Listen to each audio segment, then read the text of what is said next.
Hello, and welcome to yet another episode of Think Shala. Arise, awake, and stop not until the goal is reached. Oh, yes, those were the words of none other than Swami Vivekananda, born as Narendranath Datta, was an Indian Hindu monk. He was the chief disciple of the 19th century Indian mystic Radhakrishna. He was a key figure in the introduction of the Indian philosophies of Vedanta and yoga in the Western world, and he is credited with raising interfaith awareness, bringing Hinduism to the status of a major world religion during the late 19th century. He was also a major force in the revival of Hinduism in India and contributed the concept of Indian nationalism as a tool to fight against the British Empire in colonial India. Vivekananda founded the Ramakrishna Mutt and the Ramakrishna Mission. He is probably best known for his speech, which began with the words Sisters and Brothers of America, in which he introduced Hinduism as the parliament of the world's religion in Chicago in 1893. Today is National Youth Day. This was the decision of the Government of India taken in 1984 to celebrate the birthday of great Swami Vivekananda. That's on 12th January, that is today, as the National Youth Day every year. Now, the Government of India quoted that the philosophy of Swamiji and the ideals of which he lived and worked could be a great source of inspiration for the Indian Youth Day. And this is awesome. So we are people from Shala. Today, I'm sorry to say that Smita is missing and ask us why. She's taking up exams. She's the chief mentor for Shala and she's taking up exams. Yes, and she forces us also to do the same.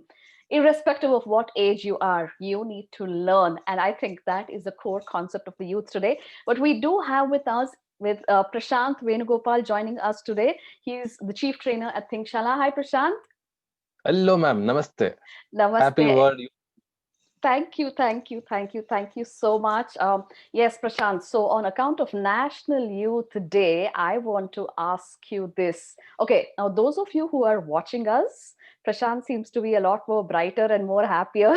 Yeah, that's because he moved from being Mr. Prashant to Dr. Prashant, and to see today's Oh, thank youth, you. to see today's youth accomplishing something as bright as this, I think makes us all very, very happy. So tell us about your subject, about your topic, Prashant, and tell us a little about your doctorate. And trust me, you do represent today's youth, and I want to know all about it. So we'll start with that first before we get into the main topic today. Go on, please. Awesome. Thank you so much. Firstly, thanks for mentioning that now Mr. has become doctor, but I consider it as like again a new beginning because now I'm supposed to unlearn many things which I've learned, and again I'm supposed to reshape my thought process in such a way that I really contribute something significant for research or for society. Okay, so I had a very interesting journey for last 5 years because my PhD was on reproductive health. So I was working upon how communication play a key role in communicating about reproductive health and child health. So it was quite challenging journey, and I just recall uh, how challenging it was to interact with women, especially with rural women, and how did I get my friends together to help me to support in this journey. So yeah, it's a awesome memory. At the same time, I'm little happy that yes, finally I'm done with the uh, I should say that I'm done with this degree, but there's a lot more to learn, and I'm learning also. Fantastic, Prashant. Feels good to listen to the topic that you've trained yourself in, and then glad to see that there's some research happening at that level. With that, we move on to the topic for today, and it is all about youth, the tomorrow of India. So, with that, let's start today's episode. Prashant, I want you to tell me what are those things that you see that can be improved upon amongst today's youth, because you teach on a daily basis to the students. You see them in and out. And today, I think they have resumed classes, and it's been over a month now. And what changes do you see as, compared to the pre pandemic times? In a post-COVID world today. I wouldn't say post-COVID, yeah, during the pandemic times, it's still going on. So what changes do you see and what can be improved upon when it comes to today's youth? Okay, ma'am. See, when it comes for Bangalore, from 17th November, students are having their regular classes offline. So there are a couple of observations which is quite interesting. First thing is that Everybody wants that personal connection. At the same time, somewhere they feel that classroom learning is comparatively better than any kind of digital teaching. So majority of the students they gave a feedback that many of the times they had their own challenges to take up online classes, but still beyond that, somewhere they had something which they were missing. Maybe from their childhood to today, everything was offline, their schooling or their primary or their higher education. So at every level they had their own peer groups who used to be part of their journey. Suddenly everybody are away and only virtually connected. I don't get that a small time in between the regular classes to talk, to chat, to play around, uh, to giggle, or to drag somebody. It's a real fun of classroom which they missed for a long time. At the same time, where as a teacher I felt that when it comes to virtual classrooms, I don't have control on my students, but when it comes to a regular classroom, there is a set of discipline which they adhere. Actually, I just felt as you asked this question, three things comes to my mind. Again, as Swami Vivekananda says, he never gave prominence for social status or wealth or education. Instead, he always mentioned that a person with the right wisdom, who has humility and who puts his best effort to achieve something, will be always successful. On those lines, I feel that somewhere at certain point we should understand that today's youth should take away the principles which is just not for the literature. Beyond that, it should be a part of your life to apply and again follow it, not just preaching it. You're supposed to follow it and see that what kind of changes it can make in your personal life, at the same time what it can contribute to for your fellow or peer group.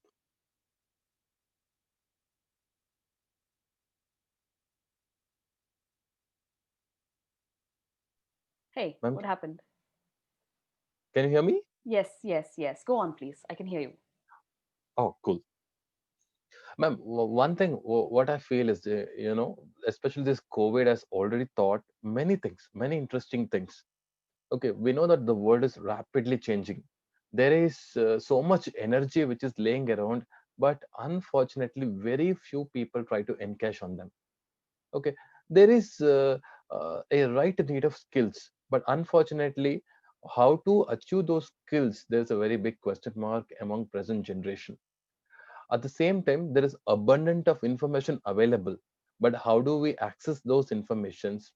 Okay, because learning is not about just memorizing certain facts.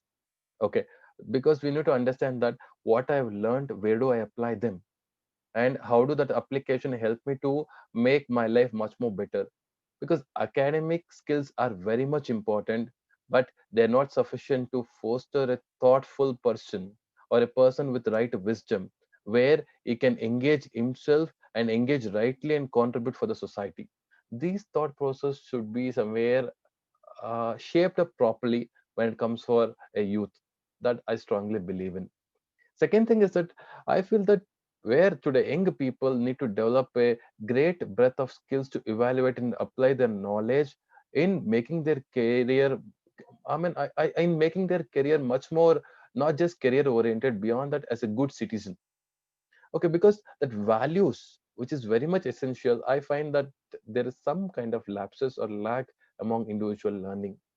So somewhere at certain point, we are supposed to make the youth to understand the importance of communications, how a team can do better. At the same time, what is the need of critical thinking? Beyond that, how flexible you are. Suppose if you are flexible, what you're gonna gain in return. All these aspects is very much important. And I think once we're done with our college life, we're supposed to very much understand one more important factor of our life is that there should be a work life balance.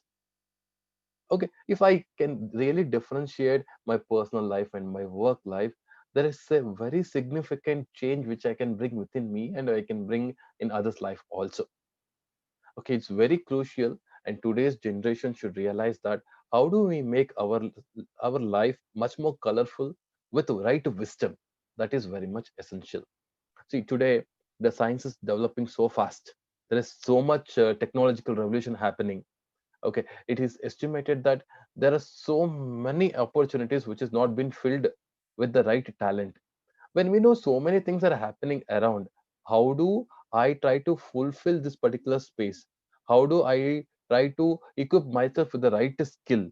At the same time, how do I get connected with this complex global challenge which is around me? At the same time, how do I face my citizen? How do I face my society? At the same time, how do I be much more powerful than my fellow peer? These things should come across when you think that how empowered I am, how I'm supposed to empower. That's beautiful, Prashant. That's awesome.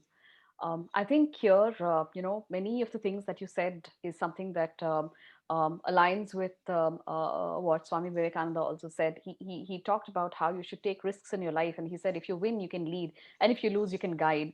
And he said, believe in yourself, and the world will be at your feet. And all the power in the universe are already ours. It is we who have to put our hands before our eyes and cry that it is dark. Okay, and he also said, be a hero, always say I have no fear. So these are things that he has said, which is a true inspiration to all of us, and this is a true inspiration every day, right? And I'm hoping that I got those quotes right, because I just picked up from the website. So I'm hoping that those quotes are his. Let's just think of all the fake news that's around. But going with this, I want to talk about a couple of things that I find that I can improve upon, and the students that I teach, or people who come to me for mentoring. See, if you go and talk to people whom I have mentored, I want to ask them, what did I teach you? I have never ever sat with anybody and said, hey, did you learn this? Did you learn this topic? Did you not? Never, never, ever.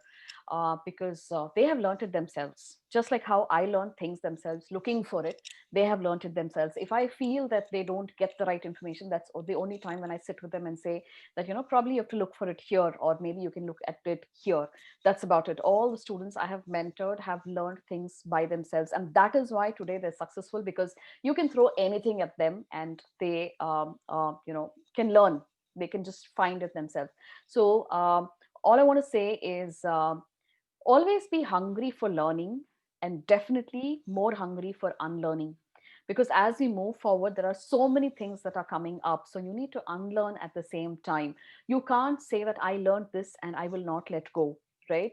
There are so many new things that are coming in, so you need to unlearn first to learn more. So that's the first thing.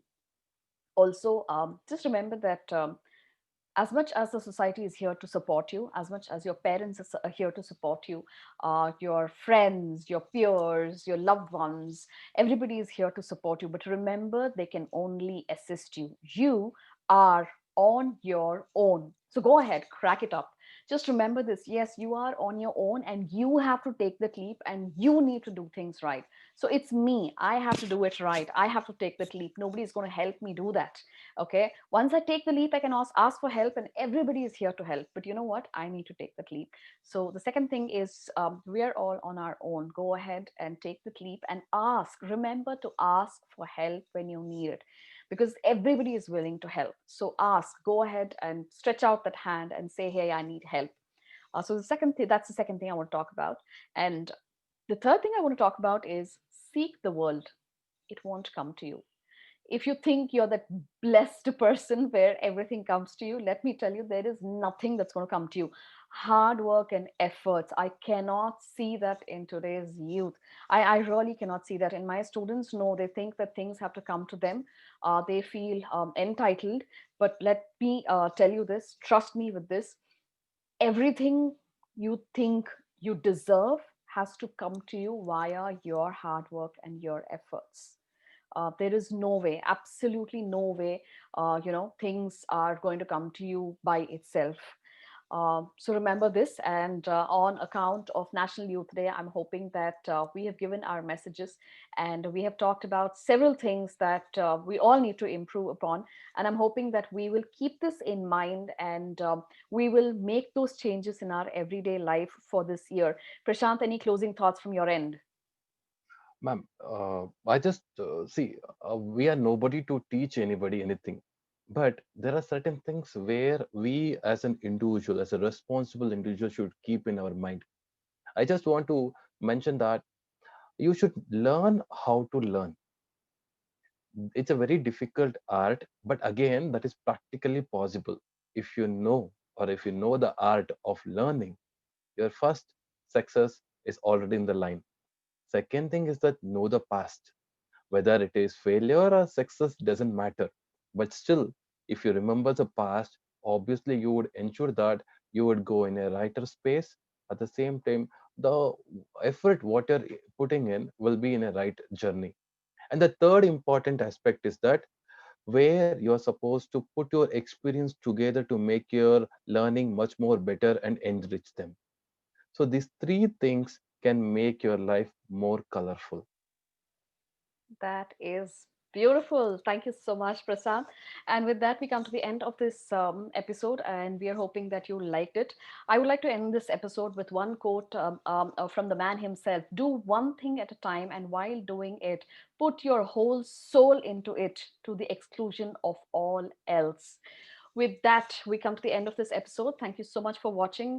If you have an opinion and if you know more, obviously, please leave it in the comment section. We are happy to connect with you and discuss a lot of things that today's youth are capable of doing.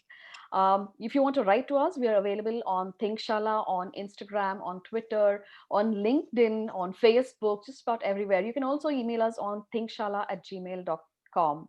Thank you so much for watching. Thank you, Prashant. Thank you for coming in. Thank Thank you. you. Bye bye and stay safe.